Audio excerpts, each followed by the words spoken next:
안녕하십니까. 10월 31일 오후 김경국TV 시작하겠습니다. 문재인 전 대통령의 딸 문다혜 씨, 검찰이 얼마 전에 문다혜 씨에게 아버지 문재인 전 대통령의 뇌물수수 혐의와 관련해서 조사할 것이 있으니까 10월을 넘기지 말고 검찰에 나와서 조사를 받으라, 이렇게 소환 요구를 했지만 결국 무시했습니다. 문재인 전 대통령의 뇌물수수 혐의와 관련된 참고인들은 지금 한결같이 소환 조사를 거부하든가 아니면 검찰에 출석해서도 진술을 거부하고 있습니다. 임종석 전 청와대 비서실장이나 문재인 청와대에서 민정수석을 맡았던 조국혁신당 조국 대표, 그리고 조국혁신당 사무부총장을 맡고 있는 신우석 전 청와대 행정관 등은 모두 진술을 거부했습니다. 심지어 신우석 전 행정관은 공판 전 정인신문 절차까지 밟아서나 끝내 진술을 거부했습니다. 문다혜 씨의 전 남편 서창호 씨 역시 검찰 소환에는 응해서나 묵비권을 행사했다고 합니다. 이번에는 문다혜 차례였던 것 같습니다. 전주지검은 문재인 전 대통령의 뇌물수수 혐의와 관련해서 당시 남편이었던 서창호 씨의 타이 이스타젯 취업 과정 등에 대한 조사를 위해서 문다혜 씨에게 10월 달 이내로 출석할 것을 요구해서나 끝내 거부했습니다. 그래서 검찰은 내일, 그러니까 11월 1일이죠. 내일 다시 소환을 통보했는데 아마도 문다혜는 내일도 출석하지 않을 것 같습니다. 물론 참고인 신분이기 때문에 소환에 반드시 응해야 할 의무는 없고, 또 검찰에서 소환을 출석을 강제할 수도 없습니다. 그렇지만 전직 대통령의 가족 또는 전 정권의 고위 공직자들이었다면 누구보다 국가기관의 업무에 협조해야 할 사람들인데 걸핏하면 지금 국법 질서를 무시하고 있는 것입니다.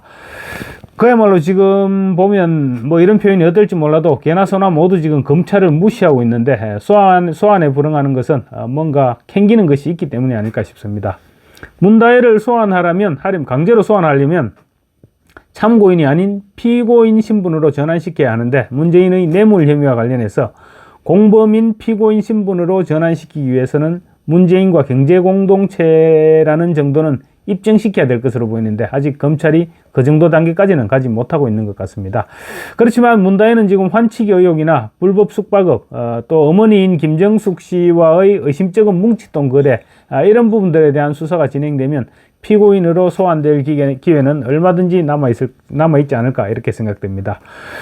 그런데 또 문다혜는 불법 공유 숙박 영업 문제도 지금 논란이 되고 있죠. 이와 관련해서 경찰이 수사 중인 와중에도 계속해서 불법 숙박업을 운영하고 있는 것으로 드러나서 지금 충격을 주고 있습니다. 문다혜의 영등포구 오피스텔은 숙박 영업을 할 수 없습니다. 오피스텔은 숙박 영업이 불가능한 장소입니다. 그럼에도 불구하고 숙박업장으로 사용했다가 경찰이 수사를 받고 있죠.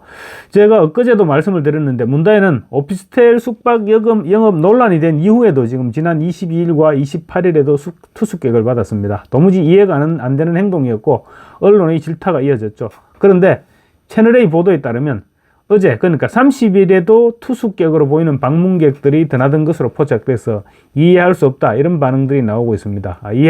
도저히 이해가 안 되는 행동들이죠. 불법 숙박업으로 경찰이 수사를 시작한 이후에도 2차례나 투숙객을 받았다가 언론에 보도됐으면 사실은 2차례는 고사하고 경찰이 수사를 시작했다면 그 즉시 중지하는 게 정상이죠. 그게 일반인들의 생각입니다. 그런데 문다혜는 어제까지도 불법 숙박업을 이어왔던 것입니다.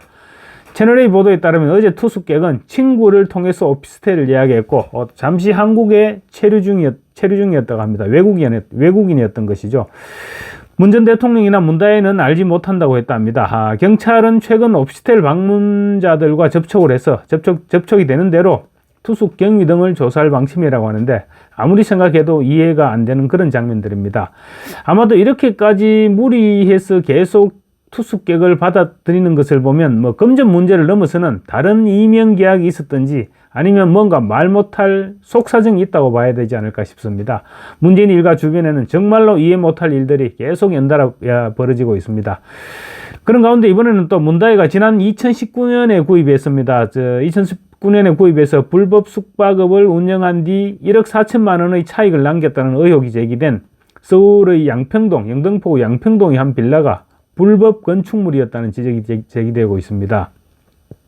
문다혜는 이와 관련해서 해당 지방자치단체로부터, 그러니까 영등포구청이겠죠. 영등포구청으로부터 건축이행 강제금도 부과받았던 것으로 확인됐는데 개인정보 문제로 이행강제금 납부 여부는 확인되지 않고 있습니다.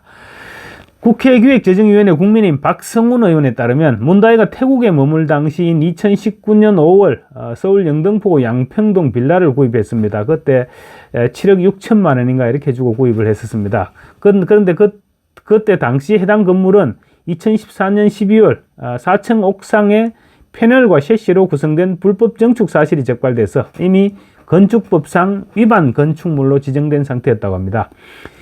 건축물을 매입할 때는 당연히 이 같은 정황을 확인했을 것으로 보는 것이 상식적이죠.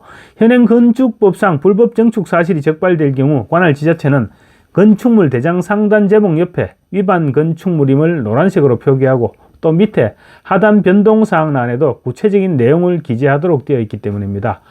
그리고 또 이후 건축물 대장상 위반 건축물 표기는 문다혜가 2021년 2월 5일 매매 계약을 체결하고 나서, 그러니까 해당 건물을 팔고 나서 5일이 지난 2월 10일 자진 철거가 확인되면서 불법 위반 건축물 표기가 해제됐다고 합니다. 아마도 매매 계약을 체결하면서 매입자가 자진 철거를 매입 조건으로 내세웠을 가능성이 높아 보입니다. 문다혜는 영등포구로부터 불법 증축과 관련한 건축이행 강제금도 부과받은 것으로 확인됐습니다. 문다혜의 지금까지의 행실을 볼 때 이행 강제금을 부과한다고 한 번에 납부했을 리가 없습니다. 영등포구청은 문다혜가 해당 건물을 매입한 일주일 후인 2019년 5월 20일 건축 이행 강제금 1차 시정 명령을 부과했고 또 6월 24일 2차 시정 명령을 거쳐 9월 9일에는 건축 이행 강제금을 부과했다고 합니다. 구청은 이듬해 7월과 8월에도 1, 2차 시정 명령을 내린 뒤 해결되지 않자 9월 25일 건축 이행 강제금을 재차 부과했다고 합니다.